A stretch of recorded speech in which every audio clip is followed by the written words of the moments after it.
ना सपने बनाया.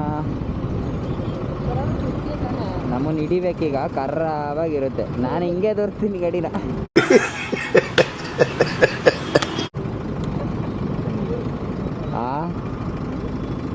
ನಮ್ಮನ್ನು ಹಿಡಿಯಕ್ಕೆ ಬರಬೇಕು, ಸಖತ್ತಾಗಿರುತ್ತೆ. ಓ ಮಾಮ್ಸ್ ಹಾಯ್.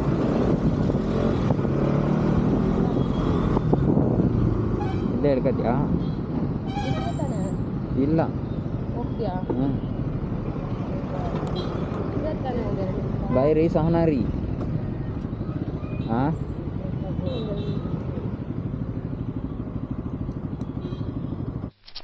ಇವ ಯಾರೇ? ಇವನು ಯಾರ್ಯಾರು ಬರ್ತಾರೋ ಮರ ಈ ಮನ್ಯಾಗ? ಸರಿ. ಆವತ್ತು ಇವರ ಮುಖದಲ್ಲಿ ಒಂದು ತೇಜಸ್ಸನ್ನು ನೋಡಿದೆ. ಏನನ್ನು ಸಾಧಿಸ್. ಬಾಯ್, ಫೋನ್ ಮಾಡಿ ಬಂದ್ರಿ. ಹಾಂ ಮತ್ತೆ ಭೇಟಿಯಾಗೋಣ. ನಮಸ್ಕಾರ.